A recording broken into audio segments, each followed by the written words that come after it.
Hello everyone, welcome to Vishakha CA Academy. और आज मैं आपके लिए लेके आई हूँ पेपर 1 अकाउंट का थर्ड लेसन, जो है सेकंड लेसन के साथ ही कंबाइंड लेसन है कि उसके जो परसेंटेज मैंने जो बताए थे कितना इसका वेटेज है, तो उसके हिसाब से ये लेसन भी इसके साथ इंक्लूडिंग है। तो आज हम देखने वाले हैं थर्ड लेसन के बारे में। तो लेक्चर स्टार्ट करने से पहले अगर आप मेरे चैनल पे फर्स्ट टाइम आए हो तो फटाफट मेरे चैनल को आप सब्सक्राइब कर लो, बेल आइकन को क्लिक कर दो, क्योंकि मेरे चैनल पे मैंने अभी तक weightage of every subjects particular her lessons के मैंने वेटेज डाल दिया है। नियर बाय वेटेज मैं अपलोड्स कर चुकी हूँ मैं वहाँ पे, तो आप वो जाके आप चेकआउट कर सकते हो। तो वो आपको मेरे आई बटन यहाँ पे ऊपर दिख रहा है ना, आई बटन, यही मेरी लिंक है, इस पर आप जस्ट क्लिक करो और इस पर आप डायरेक्ट पहुंच जाओगे वेटेज की लिस्ट पे। ठीक है। और इसमें सेकेंडली चीज़ ये बताना चाहती हूँ कि आप कैसे पढ़ना चाहते हो, किस तरीके से आप पढ़ाई कर सकते हो, कैसे हम पढ़ना है, कितने टाइम के लिए कौन से सब्जेक्ट्स को देना है। तो ये सभी के अपडेट्स मैंने मेरे यूट्यूब चैनल पे भी वो डाल चुकी हूँ, तो आप भी वो चेकआउट कर सकते हो। उसकी लिंक भी मैंने यहाँ पे आई बटन में डाल चुकी हूँ, तो वहाँ पे आप देख सकते हो। अगर आप मेरे चैनल के प्ले लिस्ट में जाते हो तो आपको विशाखा सी एकेडमी की प्ले लिस्ट मिलेगी, वहाँ पे आप सभी सबके अपडेट्स वहाँ पे आप देख सकते हो। तो फटाफट हम लेक्चर स्टार्ट करते हैं, और आप सब्सक्राइब करना भूलना भी नहीं, जरूरी है सब्सक्राइब करना, आपके लिए भी फ़ायदा है, क्योंकि आपको भी हर एक सब्जेक्ट्स के लेसन्स के आपको explanation in the short and sweet way में आपको मिलेगा। मैं जो एक्सप्लेन करती हूँ एक दोस्त की तरह एक्सप्लेन करती हूँ, कि जैसे हमारे दोस्त हमें कोई चीज़ समझाते हैं किस तरीके से पढ़ना है, क्या पढ़ना है, मैं वैसे ही ट्राई करती हूँ कि तुम लोग भी अच्छे से पढ़ लो। और मेरी कोशिश है कि जिन्हें पढ़ा रही हूँ वो मेरे स्टूडेंट्स है, और मेरे स्टूडेंट्स हम चाहते हैं कि वो सीए बन के निकले। तो बस यही कोशिश है, हम सीए बन के ही निकलेंगे। तो लेट्स स्टार्ट आवर वीडियो। तो आज हम देख रहे हैं बैंक रिकरेंस स्टेटमेंट। तो यहाँ पे बैंक के बारे में बोला गया। अभी आपको जैसे बैंक तो मालूम है क्या होता है, जहाँ पे हम विड्रॉ करते हैं और डिपॉजिट भी करते हैं, जहाँ पे हम विड्रॉ भी करते हैं और डिपॉजिट भी किया जाता है। तो जब हमारा एक अकाउंट खुल जाता है, जहाँ पे हम बोलते हैं सेविंग अकाउंट हो गए, करंट अकाउंट हो गए, तो इसमें है ना हमें कुछ चीज़ें मिल जाती हैं बैंक की तरफ से। जैसे डेबिट कार्ड मिलता है, अगर क्रेडिट कार्ड चाहिए तो क्रेडिट कार्ड मिलेगा, चेक बुक मिलती है, एक मिलती है हमको बैंक पासबुक। ठीक है, ये चीज़ आपको ध्यान रखना है। यहाँ पे एक बैंक पासबुक मिलती है, जिसमें हम जो भी हम ट्रांजेक्शन्स करते हैं वो सभी ट्रांजेक्शन उसमें वहाँ पे नोट डाउन किया जाता है। लेकिन वहाँ पे ऐसा है कि जो भी हम विड्रॉ करेंगे, वो डेबिट साइड लिखा जाता है, और वहाँ पे हम जो भी डिपॉजिट करेंगे वो क्रेडिट साइड लिखा रहता है।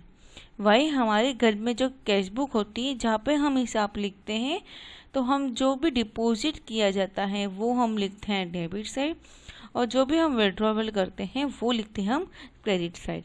तो ये सब इन चीज़ों के बारे में, ये कंफ्यूजिंग चीज़ों के बारे में आज हम इस लेसन में देखेंगे कि पासबुक होता क्या है, उसमें क्या क्या होता है, और कैसे एंट्रीज होती हैं। ये सभी चीज़ें आज हम इसमें देखने वाले हैं। तो आ जाते हैं हमारे मेन पार्ट में डायरेक्टली लेसन के इंट्रोडक्शन में। जैसे मालूम है बैंक एक मॉडर्न सोसाइटी का एक इंस्टीट्यूट है। बिना बैंक्स के आज हम कुछ काम नहीं कर सकते। कुछ भी करना हो बैंक से हम बहुत कुछ इंक्रीज कर सकते, जैसे वॉल्यूम ऑफ ट्रेड हो गया, कॉमर्स हो गया, बिजनेस एंट्रीज हो गया, ऐसे सब कुछ हम कर सकते हैं, क्योंकि हमारे पास transaction of cash for each business activities होना चाहिए। आजकल के दिनों में क्या होने लगा, जो ट्रांजैक्शन और बिजनेस होते हैं वो सभी बैंक के थ्रू ही होते हैं। यहाँ तक कि जो रिसीप ऑफ पेमेंट्स हो गया, रिसिप्ट हो गए, पेमेंट्स हो गए, ये सभी हम बैंक के थ्रू ही करते हैं। इसमें होता है कि bank except for the people in journal deposit in various form. Bank अलग अलग लोगों, अलग अलग जनों से, अलग अलग लोगों से अलग अलग तरीके से बैंक में डिपॉजिट करने आते हैं। कोई सेविंग के लिए आता है, कोई करंट अकाउंट के लिए आता है, कोई फिक्स के लिए आता है, कोई लोन चुकाने के लिए आता है। तो ऐसे बैंक अलग अलग तरीक़ों से लोगों से एक्सेप्ट करती हैं अपने मनी। अब क्या दिया है, it also invest some fund in profitable investment. हाँ, बैंक एक इन्वेस्टमेंट भी करती है, कोई प्रॉफिटेबल इन्वेस्टमेंट जहाँ हो रहा है वहाँ पे बैंक अपना पैसा वहाँ पे डालती हैं। A bank discount promising note और humble it enable to customer to receive the cash before the due date. Bank बोलता है कि अगर तुम जो तुम्हारा जो ड्यू डेट्स होता है उसके पहले तुम अगर कैश ले लेते हो तो consider of the small charges is known as the discount. वही बैंक अलाउड भी करती हैं overdraft facilities current account holders को। सेविंग अकाउंट होल्डर्स को ओवरड्राफ्ट फैसिलिटीज़ नहीं प्रोवाइड करते हैं। ओवरड्राफ्ट फैसिलिटी का मतलब होता है कि उन्हें अगर ज़्यादा कुछ अमाउंट में अगर पैसे विड्रॉ करने हैं तो करंट अकाउंट होल्डर्स को विड्रॉ करने की परमिशंस मिलती हैं। उसी चीज़ को हम बोलते हैं यहाँ पे ओवरड्राफ्ट। फिर आता है third point, bank give loan. हाँ, बैंक हर साल लोन देती है, हर साल लोन देती है, बहुत सारे लोगों को लोन देती हैं, कस्टमर्स, उनके जो कस्टमर्स होते हैं सभी को देती हैं। फाइनेंशियल असिस्टेंस या to great help of the business के लिए देती हैं, पर्सनल लोन देती हैं, किसी का कार लोन हो गया, हाउस लोन हो गया, तो अलग अलग तरीके से बैंक लोन देती हैं उनके कस्टमर्स को। The bank on behalf of customer collect the amount of dividend, warrant, interest and security etc. Bank को एक परमिशन दी जाती है, कस्टमर जो उनके होते हैं वो बैंक को परमिशन देते हैं कि तुम मेरे जगह पे, मतलब कस्टमर बोलता है कि तुम मेरे जगह पे तुम जाओ, वो डिविडेंड्स जो भी इंटरेस्ट जो भी मेरे सिक्योरिटीज़ होते हैं वो कलेक्ट करो। तो तुम्हें क्या लगता है बैंक ऐसे ही फ्री में करेगी? नहीं, बैंक इसके ऊपर कुछ ना कुछ चार्जेस लगाती है जो हमें मालूम नहीं पड़ता है। On the instruction of customer the bank makes payment of insurance premium rent etcetera. Customer जब पे ना एक फॉर्म होता है जहाँ पे ना ऑटोमेटिकली सिस्टम हम जहाँ पे टिक कर लेते हैं, तो ऑटोमेटिकली सिस्टम में क्या हो जाता है कि हम बैंक को इनडायरेक्टली परमिशन दे देते हैं कि हमारे बैंक के अकाउंट में से आप insurance premium, rent, credit card का जो बिल होता है, ये सभी पेमेंट, लाइट बिल हो गया है, तो आप डायरेक्टली कर लो। अगर आपने कभी फ़ोन पे यूज़ किया रहेगा, बराबर, तो फ़ोन पे जब हम यूज़ करते हैं तो उसमें एक आता है कि आपको ये परमानेंटली रखना है क्या, हमेशा आपके, मतलब उसमें आ जाता है एक फिक्स कि आप करो या नहीं करो, आपके अकाउंट से इतने पैसे जो भी बिल आएगा वो आपका क्या हो जाएगा, विड्रॉ हो जाएगा आपके बैंक से। डायरेक्ट क्या हो जाएगा, फ़ोन पे वो लाइट बिल हो गया या टीवी का रिचार्ज हो गया, जो भी हो वो उन लोग कर लेते हैं।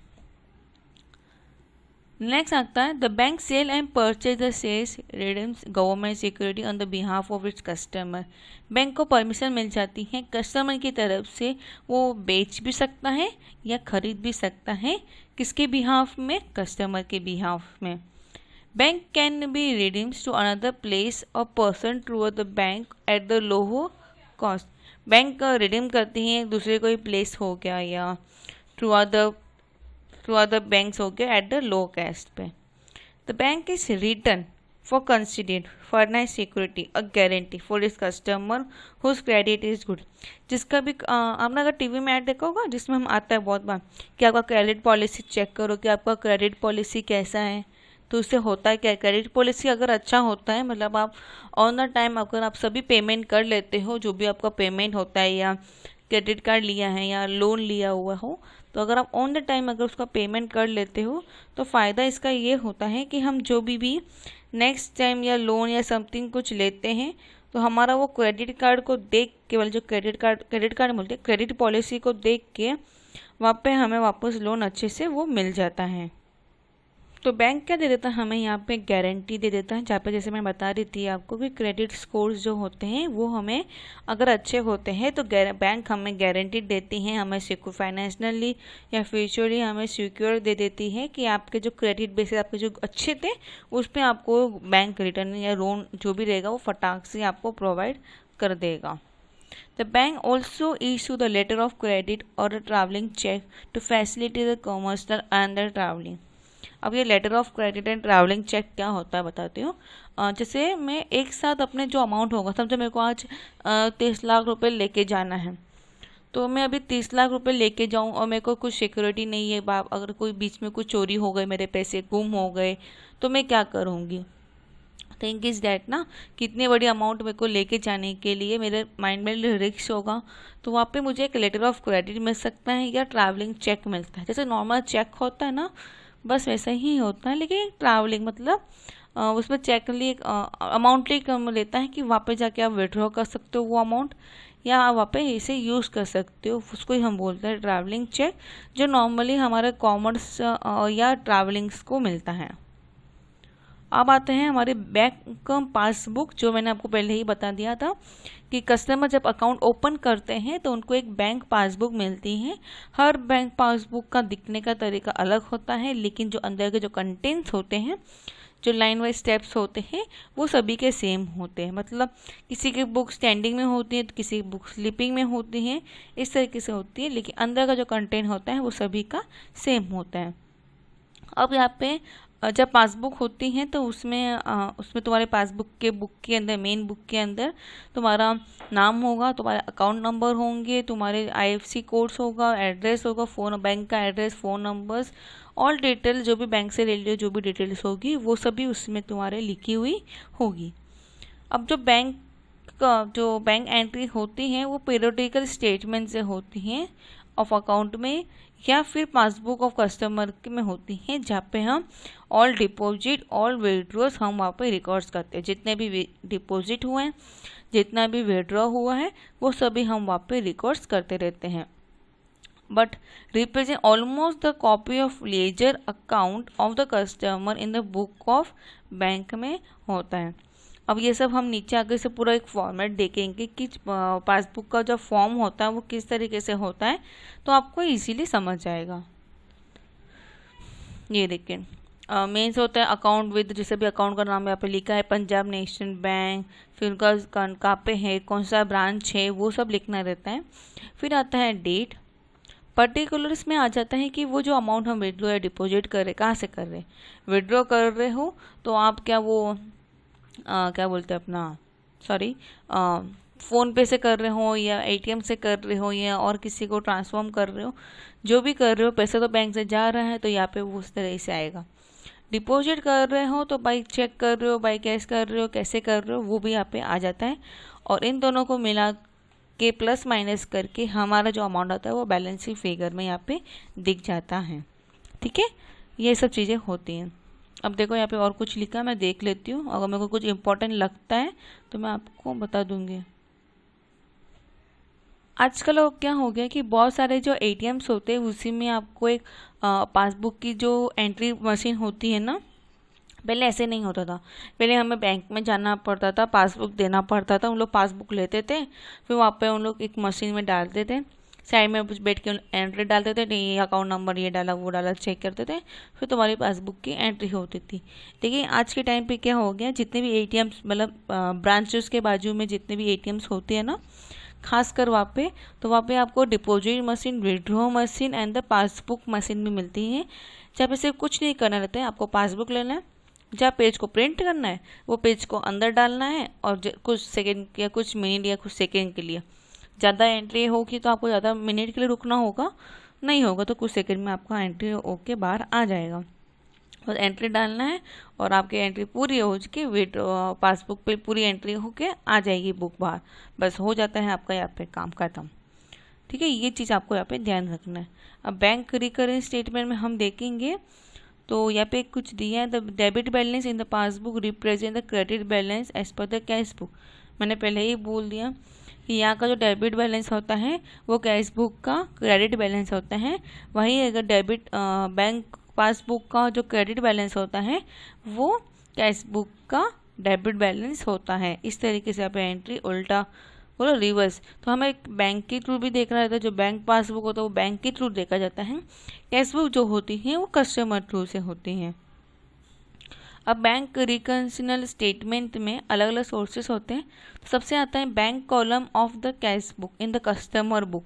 कस्टमर बुक में हम क्या लिखते हैं, बैंक कॉलम लिखते हैं, कि बैंक का कॉलम अलग से बनाएंगे कि बैंक से क्या क्या डाला, बैंक में विड्रॉ किया, बैंक में डिपॉजिट किया, जो भी किया कस्टमर्स के बुक में हम एज ए कैश बुक के वहाँ पे बैंक कॉलम बना देते हैं। वही बैंक स्टेटमेंट पासबुक में तो बैंक बुक में आ जाता है। अब यहाँ पे कुछ एग्जाम्पल दिए हैं वो भी देख लेते हैं। The cash book is maintained by the person having the bank account where the bank statement is prepare. prepared by the bank. Therefore, the balance in the both should be equal and opposite in the nature. दोनों में जो भी amount हो, हमारी passbook हो या हमारी cashbook हो, दोनों में बैलेंस क्या होना चाहिए, सेम दिखना चाहिए। वहाँ पे बैलेंस में कुछ फ़र्क आना नहीं चाहिए, क्योंकि हम उसी के हिसाब से हम चेकआउट हमारा बुक देखने जाते हैं। For example, if mister A deposit 1 lakh in the bank account, it will recorded on the debit side. हम 1 लाख रुपए डाल रहे हैं तो ये डेबिट साइड ऑफ द दिख जाएगा, किस में, bank account. It will record on the debit side of his cash book, but for the bank it is receive, so it is recording on the credit entry in the bank statement of our passbook. जब mister A या तुम हो, तुम जब 1 लाख रुपए bank में जाके डालोगे तो बैंक वाले वो एंट्री डाल देंगे क्रेडिट साइड की एंट्री में। वाई, अगर मेरी पासबुक, अगर मेरी जो बुक है, जो मेरी कैश बुक है, वहाँ पे तुम लिख दोगे डेबिट साइड में कि तुमने 1 लाख रुपए डाला है। डेबिट साइड में इसलिए कि तुम्हारे हाथ में जो घर में जो पैसे थे, होता क्या है देखो बताती हूँ तो आपको इजीली वे समझ जाएगा कि कॉन्सेप्ट क्या है हमारा यहाँ पे, जो आपको क्लियरली समझ जाएगा कि होता क्या है। अब तुम पहले खुद की कैश बुक देखो, खुद का सोचो कि तुम्हारे पास है, मत देखो कि यहाँ पे पासबुक है, कैश बुक है, कुछ मत देखो, खाली तुम देखो तुम हो। अब तुम्हारे हाथ में जो 1 लाख रुपए थे वो तुम्हारे हाथ से जा रहे हैं, और जाके कहाँ जा रहे हैं, बैंक में जा रहे हैं। लेकिन तुम्हारे हाथ से जा रहे हैं ना, जब तुम्हारे हाथ से पैसे जा रहे हो, किधर भी जा रहे हो वो बात की बात थे, लेकिन जब पैसे जा रहे हो तो हम लिखते हैं डेबिट साइड। जब भी पैसा तुम्हारे हाथ से जा रहा है, जो भी चीज़ तुम्हारे हाथ से जा रही है वो लिखते हैं हम डेबिट साइड। जब पैसा आ रहा है, जब तुम्हारे पास पैसा आ रहा है तो वो हम लिखते हैं क्रेडिट साइड। जब पैसा आ रहा है तो अब हम लिखते हैं क्रेडिट साइड। ठीक है, ये तो मेरी तरफ से हो गया बराबर। जब मैंने पैसा डाल रही हूँ बैंक में तो पैसा तो मेरे हाथ से जा रहा है ना, घर से तो जा रहा है, मेरा जहाँ पे घर है मेरा, घर से तो 1 लाख रुपए जा रहे हैं, जहाँ मेरे अकाउंट में ही है, लेकिन जा तो रहे हैं ना। जब पैसा जा रहा है तो मैं अपनी बुक में कहाँ लिखूँगी, डेबिट साइड बराबर। अब हम देखेंगे बैंक के थ्रू। अब बैंक को क्या हो रहा है, बैंक अभी बैंक के थ्रू देखेगा, बैंक अभी मैं बैंक वाली हूँ। अब वो पैसा 1 लाख रुपए तुम लेके आओगे, वो पैसे 1 लाख रुपए जब लेके आओगे वो मेरे अंदर आ रहे हैं। जब पैसे क्या हो रहे हैं, वो आ रहे हैं, तो पैसे आ रहे हैं तो क्या लिखोगे, इधर एंट्री डालोगे क्रेडिट साइड। हमेशा ये ध्यान रखना, जब पैसे जाते हैं किसी के भी थ्रू देखो, किसी के भी थ्रू देखो, बस ये ध्यान रखना कि उसके थ्रू देखना है, किसके थ्रू देखना है, उसके थ्रू देखना है। जब पैसा जा रहा हो तो हम लिखते हैं डेबिट साइड, जब पैसा आ रहा हो तो हम लिखते हैं क्रेडिट साइड। ये चीज़ आपको अच्छे से कॉन्सेप्ट यहाँ पे क्लियर हो जाना चाहिए। बहुत अच्छे से समझाया मैंने। कभी भी लो, कोई भी अकाउंट ले लो, कोई भी कभी भी एंट्री डालना हो, कहाँ पे भी डालना हो, ये कॉन्सेप्ट माइंड में बैठा देना। जब when money is going, when money is going, the entry should be in debit side. when money is coming, देखो नॉर्मल हिंदी भाषा इंग्लिश हिंदी भाषा मैंने मिक्स की तुम्हारे इजी समझने के लिए। when money is coming then credit side। जब पैसा आता है, जब पैसा आता है तो क्रेडिट साइड, जब पैसा जाता है तो डेबिट साइड। इतना आपको समझ गया हो तो अच्छी बात है, बहुत अच्छे से मैंने क्लियर करा दिया है। और अभी तक आपने मेरे चैनल को सब्सक्राइब नहीं किया है तो फटाफट मेरे चैनल को सब्सक्राइब कर दो। मैं बहुत इजीली एकदम सिंपली वे तरीके से समझाती हूँ और आपको बहुत अच्छे से मैं कॉन्सेप्ट भी क्लियर कर दूँगी। आपको और कोई क्लासेस कितने भी जाने की ज़रूरत नहीं, मैं फ्री ऑफ कॉस्ट पढ़ा रही हूँ, इतने अच्छे से पढ़ा रही हूँ। हाँ, थोड़ा बहुत मेरे वर्डिंग्स पढ़ने में थोड़ा प्रॉब्लम है मेरे को पहले से ही, आज की बात नहीं है, तो वो थोड़ा समझ चाहिए उसमें चीज़ के लिए, लेकिन मेरा ट्राई है समझाती हूँ, वो इजीली हो जाता है, आपके लिए समझ में आ जाएगा। अब क्या होता है, जब पे हम जब प्रोसेस ऑफ एलिमिनेटरी करते हैं, जब पे different and bring off two statement line को ईच अदर पे जा लाता है, उसको हम बोलते हैं रिकन्सिलिएशन। जब हम bank balance as per the cash book and the balance as per the passbook को शोकास्ट करते हैं differently, is known as the bank reconciliation statement.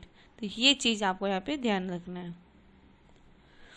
अब इम्पोर्टेंट क्या है बैंक रिकन्सिलिएशन स्टेटमेंट का, तो बैंक रिकन्सिलिएशन स्टेटमेंट बहुत इम्पोर्टेंट है क्योंकि ये काम करता है कि हमारे जो internal controlling of cash flow होते हैं उसको पूरा कंट्रोल करता है। और ये डिटरमाइन करता है कि यहाँ पे कुछ एरर तो नहीं है, फ्रॉड तो नहीं है। इस तरीके जो भी हमारे जो प्रिंसिपल्स होते हैं वो सभी यहाँ पे वो चेकआउट कर लेता है, देख लेता है। The time of passing the entry in the cash book on the passbook are internally or unread. तो कभी कभी ऐसा होता है कि पासबुक में जो एंट्री होती है और कैश बुक में जो एंट्री होती है दोनों का टाइमिंग अलग अलग हो सकता है। अब जैसे मैं बताती हूँ, मैंने अभी अगर 1 लाख रुपए जो हमने ऊपर की बात की, जब भी मैं 1 लाख रुपए निकाल रही हूँ तो मैंने कैश बुक में लिख लिया कि ये 1 लाख रुपए मैं बैंक में डाल रही हूँ, deposit in the this bank.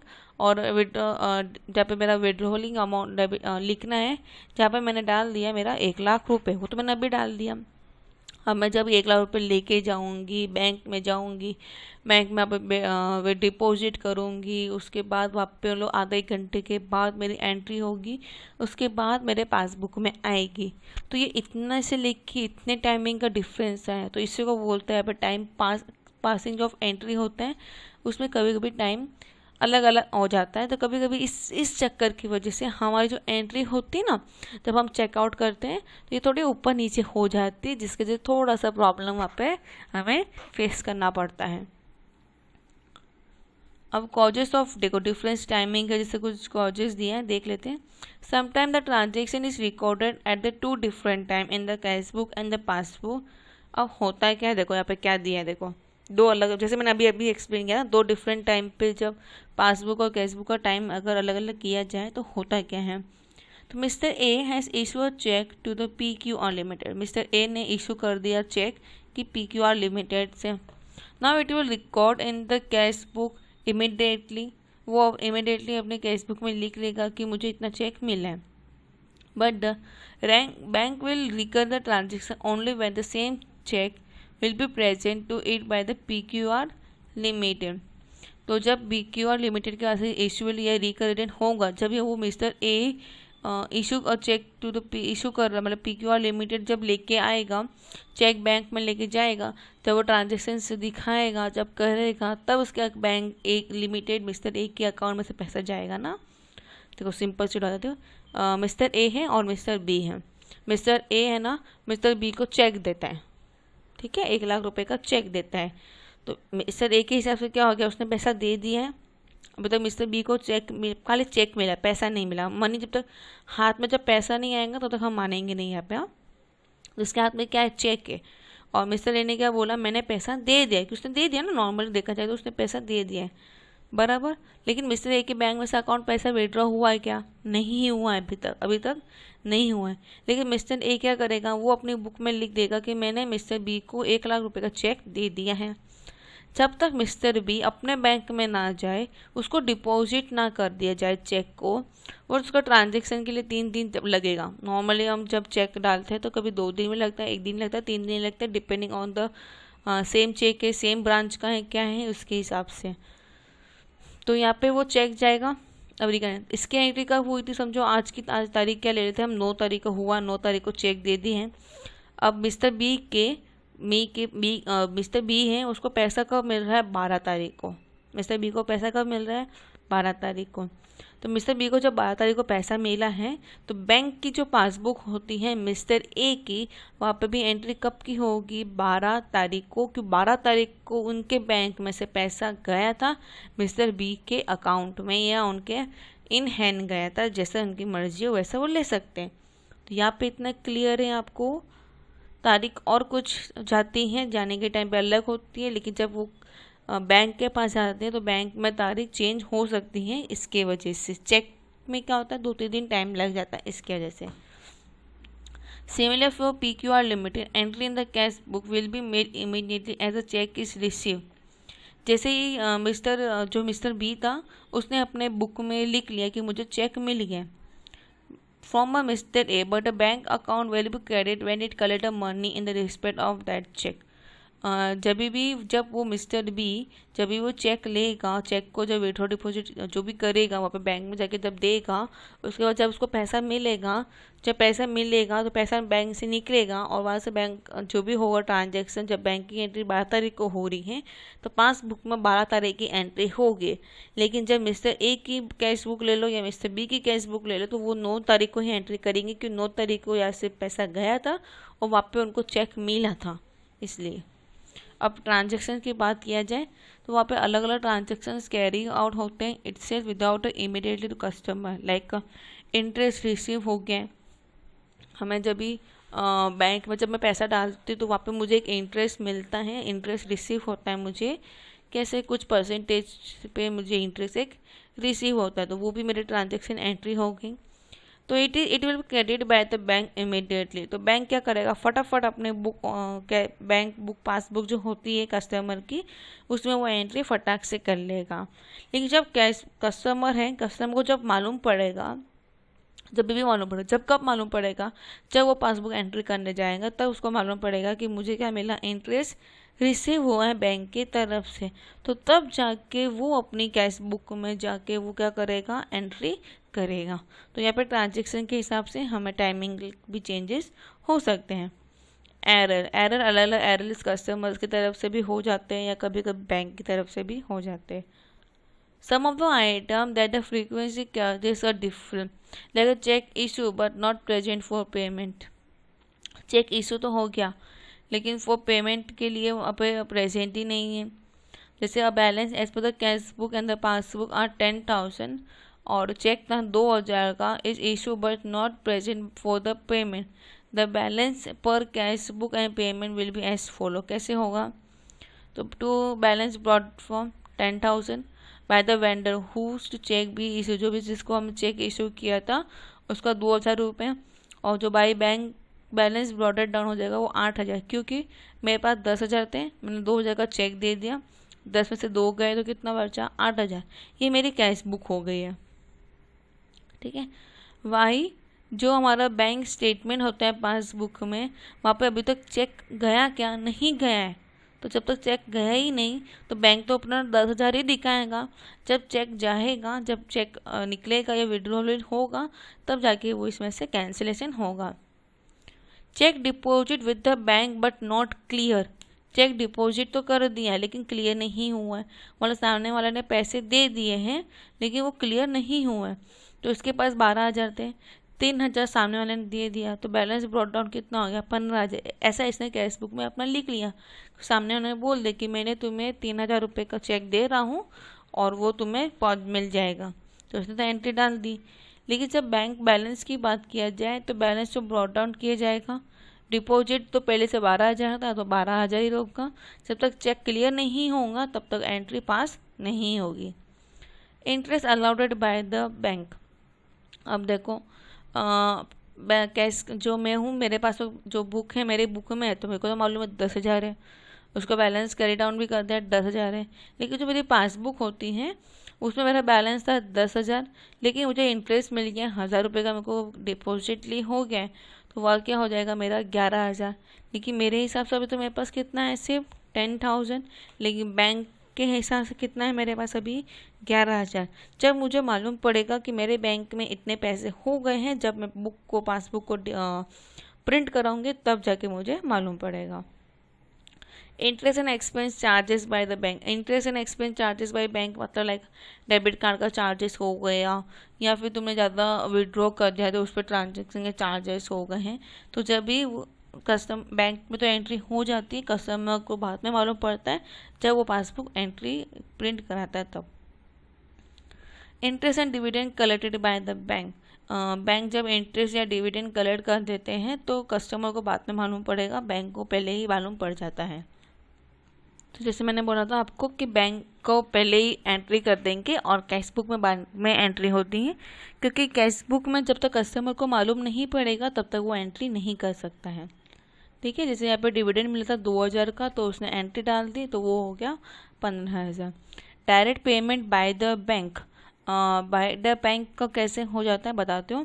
जैसे यहाँ पे बैंक का जो बैलेंस कैश बुक है, the passbook of mister X was 20,000, the bank has instructed to pay the insurance premium of rupees 1500 direct to insurance company at the end of every month. कि customer ने उनको allowed कर दिया कि तुम हर महीने मेरे अकाउंट में से 1500 रुपये किसको दोगे, इंश्योरेंस कंपनी को दे दोगे। तो ये चीज़ यहाँ पे उन्होंने पहले ही बता दी थी।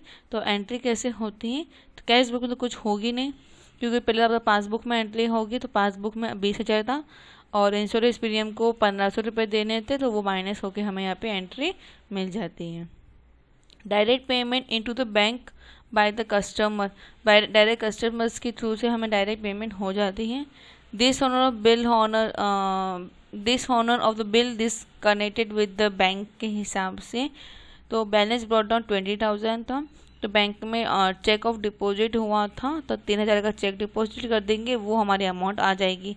But the bank will credit the x amount on the realisation of account, the cheque is dishonour for non payment, the bank charging 100 rupees on two connection.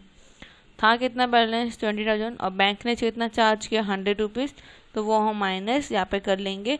अभी तक बैंक को ये 3,000 का एंट्री के बारे में मालूम नहीं पड़ा है, तो वो हम वहाँ पे एंट्री नहीं कर सकते। Bill collected by the bank on the behalf of customer, customer के बिहाफ पे बिल कलेक्ट किया किसने, बैंक ने। तो जो भी एंट्रीज होगी वो किस में होगी, बैंक बुक पासबुक में। कस्टमर को जब तक नहीं मालूम पड़ेगा तब तक वो पासबुक की एंट्री तब तक नहीं कर लेता। ठीक है। अब transactions, time of recording in the book and the time of recording in the book.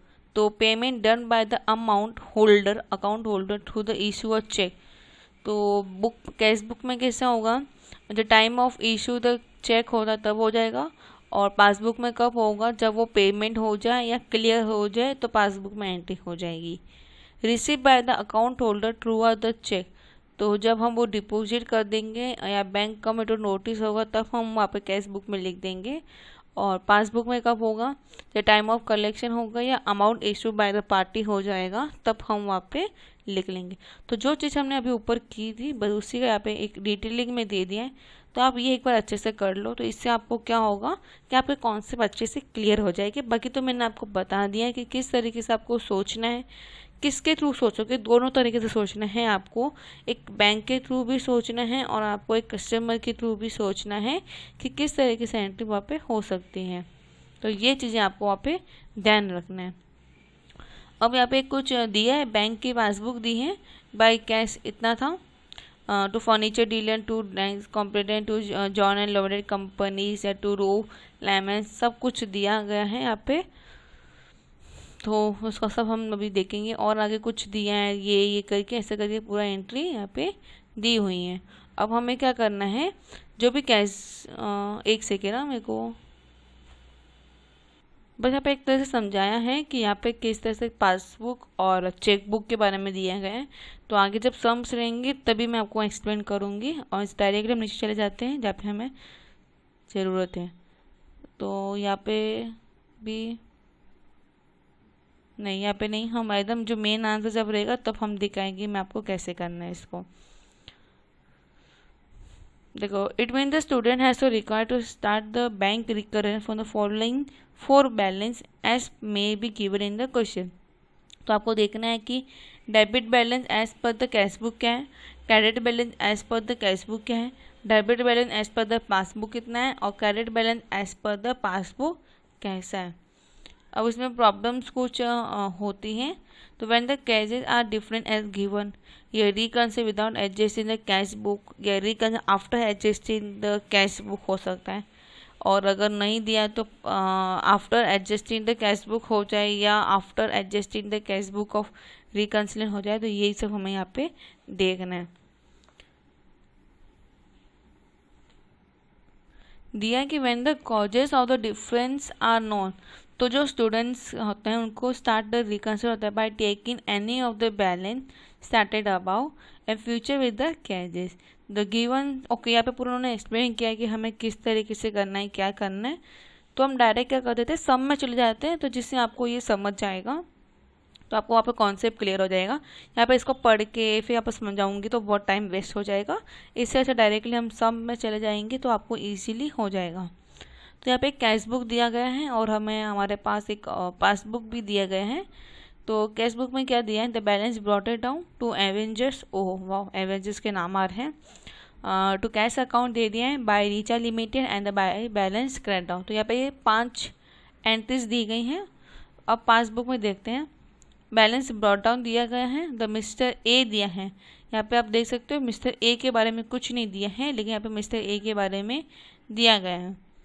फिर बाय बैलेंस लिमिटेड दिया है, कैश अकाउंट दिया है, रीचा अकाउंट दिया गया and the bank charges. Bank charges भी यहाँ पे हमारे पास नहीं था, यहाँ पे बैंक चार्जेस अलग है, तो वो भी हम देख लेंगे। When we compare the cash book and passbook, we find out the two different entries remain unstick in the passbook. They do not appear in the cash book. जैसे मैंने अभी बता दिया आपको, मैंने क्या देखा कि इन दोनों में क्या फ़र्क है। तो आप क्या कर सकते हो, अपनी पेंसिल ले लो, कुछ भी ले लो, तो चेकआउट करो। टू बैलेंस ब्रॉट डाउन कितना है, 70,000 है। तो उसको एक बार हम रखेंगे कि उसको क्या करना, किस तरीके से करना, बताती हूँ मैं आपको। तो यहाँ पे क्या दिया, टू एवेंजर्स लिमिटेड 50,000 टिक कर दो, टू कैश अकाउंट टिक कर लो, रीचा अकाउंट टिक कर लो, और कुछ दिया नहीं दिया, बाकी सब हो गया। कि बाय बैलेंस क्रेडिट डाउन और बाय बैलेंस ब्रॉट को हम एंट्री बाद में देखेंगे कैसे करना है, वो बताती हूँ। इनकी नहीं आती है अभी यहाँ पे हम। तो अभी हमारे पास नया यहाँ पे क्या था, टू मिस्टर ए है और एक है हमारे पास बैंक चार्जेस। तो क्या करोगे, चेक ऑफ मिस्टर ए कितना था, 30,000, बैंक चार्जेस कितना था, 2,000, दोनों को प्लस कर दोगे, 32,000 वहाँ पे लिख दोगे। ठीक है, तो जो हमारी ओपनिंग बैलेंस होगी उसमें मिस्टर ऑफ ए का 20,000 हो जाएगा और रिगार्डिंग क्लोजिंग बैंक में बैंक चार्जेस 2,000 एकड़ हो जाएगा। Bank reconciliation statement without preparing the adjusting the cash book, the favorable balance as per the cash book, unfavorable balance as per the cash book, favorable balance as per the cash book and unfavorable balance as per the cash book। जहाँ पे हम favourable as per the cash book की बात करेंगे तो debit देखेंगे, और unfavourable हो गया credit of the cash book.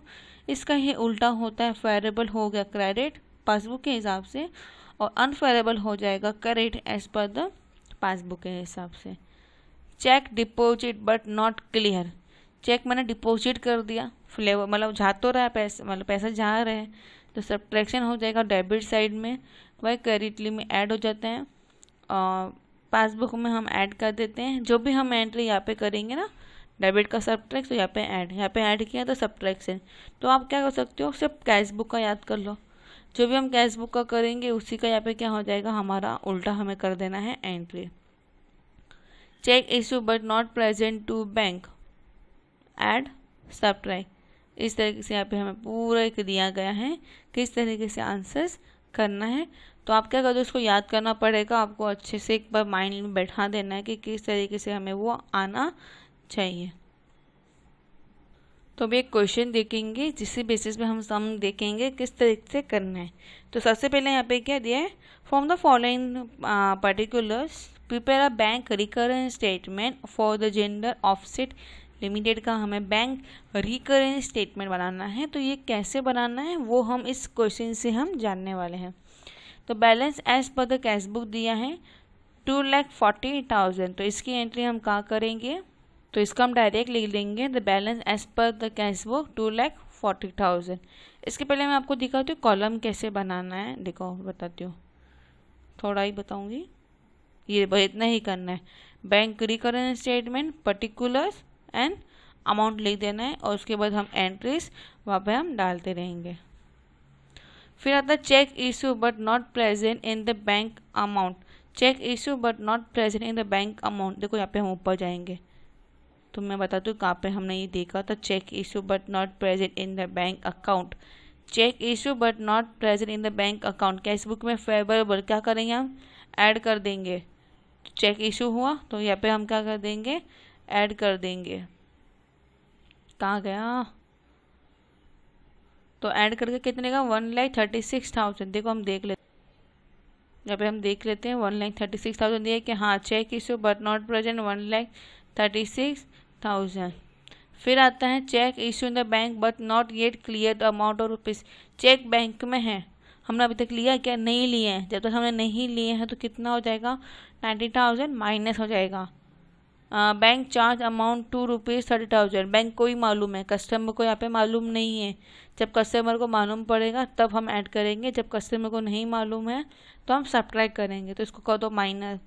Interest credit by bank amount to ₹1,250।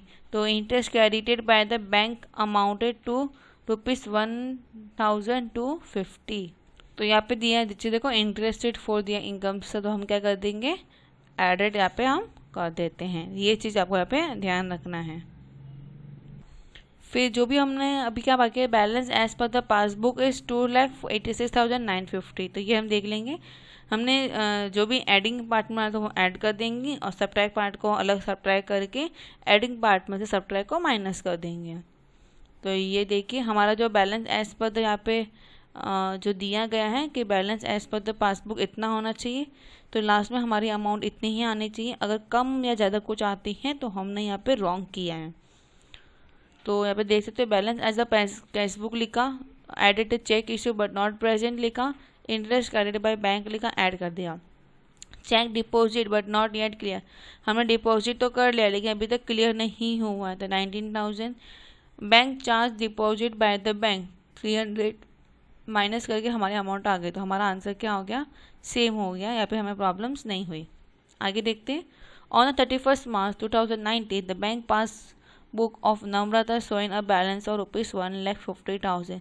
तो balance as per the passbook दिया है, तो ये डायरेक्ट हम लिख देंगे अमाउंट में 1,15,000। While balancing as per the cash book it was 1,12,050। तो बैंक का जो मतलब कैश बुक होता है उसका एंट्री कितना होता है, 1,12,050 भाई क्या बोलते हैं अपने बैंक की जो पासबुक थी उसके हिसाब से कितना है, 1,50,000। तो दोनों में यहाँ पे फ़र्क क्या है, किस तरह से फ़र्क हुआ है वो हम देखेंगे। तो स्टार्ट करते हैं। सबसे पहले क्या दिए हैं, she has issue the cheque amount of ₹18,000 out of which only 32,000 were present for the payment. ठीक है, ये एक चीज़ दी गई है। उसके बाद ये सी रिसीव चेक और ₹5,000 which we see recorded in her cash but forgot to deposit in the bank. उसने चेक रिकॉर्ड तो कर दिया कैश बुक में बट डिपॉजिट नहीं करेगी, तो हम ऐड कर देंगे। ये तो इजीली हमें मालूम पड़ गया, जहाँ पे हमें मालूम नहीं पड़ेगा वहाँ पे हम रुक जाएंगे, आगे बताऊंगी। The cheque of ₹22,000 deposit by her not been clear, ये 22,000 डाल दिया है लेकिन अभी तक क्लियर नहीं हुआ। जब क्लियर नहीं हुआ तो ये क्या हो गया, हमारे लिए एडिंग हो गया। Mister Gupta deposit amount of ₹15,750 in her bank but has not record in a cash book. Cash book में अभी तक रिकॉर्ड नहीं किया। हम यहाँ पे जो देख रहे हैं पासबुक के हिसाब से देख रहे हैं, तो कैश बुक में रिकॉर्ड नहीं किया तो पासबुक में से इसको हटाना पड़ेगा। जो हटाना मतलब क्या करना है, माइनस करना है। Bank has created interest of ₹1,500 while charging जो ₹250 एज अ बैंक चार्ज। तो ये जो 1,500 वो तो हम कर देंगे माइनस, क्रेडिट ऑफ इंटरेस्ट है, लेकिन ये जो ₹250 चार्ज किया है वो हमें क्या करना है, ऐड कर देना है। तो देख लेते हैं। देखो bank as per the cash book के हिसाब से कितना, 1,50,000। इसमें से क्या बोला है कि बैंक में इतना पैसा है, कैश बुक में इतना पैसा है, तो मुझे बैंक बैलेंस से जो अमाउंट है जो प्लस माइनस करके मुझे कैश बैलेंस तक लेके आना है। तो मैंने अमाउंट चेक डिपॉजिट कर दिया। जब मैं चेक डिपॉजिट कर रही हूँ तो मैंने वो चेक का जो डिपॉजिट किया तो मैंने मेरी कैश बुक में एंट्री डाल ली है ना, वो बैंक में क्लियर हुआ नहीं हुआ मुझे कुछ लेना देना नहीं है। तो इसलिए क्या कर देंगे, चेक डिपॉजिट हो गया लेकिन नहीं रहा तो ऐड कर देंगे। Cheque recorded in the cash book, cash book में रिकॉर्ड कर दिया है, खुद बोला है कि चेक बुक को रिकॉर्ड किया है, कैश बुक को डाल दो entry direct. Bank charge debited bye the bank, bank ने चार्ज किया जब तुमने डेबिट किया है तो वो भी डाल दो, ऐड कर दो। ठीक है, तो ये सब हमारा टोटल आ गया। Cheque issue but not yet present, cheque issue तो किया है बैंक ने चेक इशू किया है लेकिन प्रेजेंट नहीं किया है, तो कर दो minus. Amount deposit but not recorded in the cash book मैंने रिकॉर्ड ही नहीं किया तो उड़ा दो, हटा दो। इंटरेस्ट अलाउड बाय बैंक में इंटरेस्ट अलाउड किया, कस्टमर को मालूम ही नहीं पड़ा, हटा दो। तो इन सबको माइनस करके चेक करो कि हमारा जो कैश बैलेंस ऊपर जहाँ पे दिया था क्वेश्चन में वही सेम अमाउंट यहाँ पे आता है क्या नीचे। हाँ आता है, ये रहा अमाउंट। तो अगर आता है तो हमारा आंसर क्या हो गया, राइट हो गया है। ठीक है, यहाँ पे आपको क्लियर हो गया होगा। तो इसी थ्रू हमें यहाँ पे देखते हुए हमें यहाँ पे सम्स क्वेश्चन में आपको इसी तरीके से यहाँ पे आने वाले हैं। तो यहाँ पे सभी क्वेश्चंस दिए गए हैं, आपको किस तरह से सम्स करना है, उसका पूरा सॉल्यूशन ऑफ कैश बुक्स आपको मिला है। अगर आपको ये पीडीएफ चाहिए तो फटाफट मेरे सीए विशाखा सीए एकेडमी के ग्रुप और अपना जो नॉर्मल जहाँ पे आपको सभी अपडेट्स मिल जाएंगे, आप वहाँ पे ज्वाइंट हो जाओ, तो वहाँ पे आपको सभी अपडेट्स आपको वहाँ पे मिल जाएंगे। और कुछ सभी क्वेश्चंस है यहाँ पे किस तरह से सॉल्व करना है उसका पूरा यहाँ पे दिया गया है, तो आपको एक चेकआउट कर सकते हो। सेम करना जैसे मैंने बताया था, बस उसको फॉलो करते जाओ, आपको इजी हो जाएगा। स्टेप बाय स्टेप जाओ, लिख दो plus minus plus minus plus minus, ये प्लस करना है, ये माइनस, ये प्लस या माइनस, ये प्लस या माइनस। ठीक है, तो यहाँ पे आ जाता है तुम्हारे लिए समरी राइटिंग। समरी राइटिंग में जैसे मैंने बताया ना, देखो debit balance as per the cash book देखो, credit balance per the pass cash book देखने का, तो सेम मैंने अभी बताया था आपको, तो इसके हिसाब से जाओ, आपके लिए सभी राइट हो जाएगा, कुछ प्रॉब्लम्स नहीं होगी। तो यहाँ पे आपको ऑब्जेक्टिव क्वेश्चन दिए गए हैं, प्लस इसके नीचे आंसर्स भी यहाँ पे सॉल्यूशंस दिए गए होते हैं। मैं देख लेती हूँ, हाँ सॉल्यूशंस दिए गए हैं, तो आप एक बार पहले खुद सॉल्व करो, किस तरह से सॉल्व करना मैंने बता दिए, और वैसे सॉल्व कर दो, आपके लिए इजीली हो जाएगा, तो आप वो अच्छे से बना सकते हो। अगर आपको इसमें कुछ भी डाउट हो तो आप मुझे कमेंट कर सकते हो, कोई एंट्री आपको नहीं समझ रही है मुझे आप कमेंट करो, मैं उसका सोल्यूशन जितना जल्दी हो सकेगा मैं उतना जल्दी आपको वो सोल्यूशन उसका दे दूँगी। ठीक है, और कुछ प्रॉब्लम्स हो या कुछ भी क्वेरीज हो, कुछ भी पूछना हो, तो विशाखा सीए एकेडमी टेलीग्राम पे भी ओपन है, आप वहाँ पे भी पूछ सकते हो, नहीं तो यूट्यूब के कमेंट में भी आके आप पूछ सकते हो। अगर अभी तक आपने मेरे चैनल को सब्सक्राइब नहीं किया है तो फटाफट मेरे चैनल को सब्सक्राइब कर दो, बेल आइकन को क्लिक कर लो, क्योंकि आपको जो भी मेरे वीडियोस होंगे उन सभी के नोटिफिकेशंस आपको वहाँ पे मिलते रहेंगे। इससे पहले भी मैंने फर्स्ट और सेकंड लेसन्स के मैंने वीडियो डाल चुकी हूँ, तो वो भी आप देख सकते हो। इसके जो पहले के जो लेसन्स थे वो सभी मैंने डाल चुकी हूँ, तो वो भी आप एक बार चेकआउट कर सकते हो। यहाँ तक कि मैंने मैथ्स, लॉ, इकोनॉमिक्स सभी के लेसन्स मैं कर रही हूँ, एक एक कभी ये लेसन सब्जेक्ट ले रही हूँ तो कभी वो सब्जेक्ट्स ले रही हूँ, इस तरीके से कर रही हूँ कि बच्चे आराम से सभी सब्जेक्ट्स पढ़ सकते हो। मैंने एक चीज़ और बनाई है हमारे चैनल पे, वेटेज बनाया है, और सब्जेक्ट्स लेसन वाइज मैंने वेटेज बना चुकी हूँ, वेटेज दिया है मैंने। और एक और चीज़ दी है वहाँ पे मैंने कि आप कैसे सीए फाउंडेशंस के लिए कर सकते हो, उसको पूरा मैंने टाइमलाइन बना के दिया है कि आप ये समय से ये टाइमिंग से लेके ये टाइमिंग कर सकते हो। उसमें सिर्फ मैंने 80 दिन के अंदर आप सीए फाउंडेशन की पढ़ाई किस से करना है, कैसे करना है, कहाँ जगह पढ़ना है, कैसे कौन से बुक्स प्रेफर करनी है, सभी कुछ आइडियाज़ मैंने वहाँ पे दिए हैं, तो वो भी आप वहाँ पे देख सकते हो। Thank you for watching it, और वीडियो अच्छा लगा तो प्लीज़ वीडियो को लाइक कर लेना, हमें भी मोटिवेशंस मिलता है आपके इस लाइक की वजह से, एक सब्सक्राइब बढ़ने की वजह से। और थैंक यू फॉर वॉचिंग इस, bye, take care and stay home. में और भी वीडियोस, अलग अलग वीडियोस लेके आऊँगी, और स्टे ट्यून, बाय।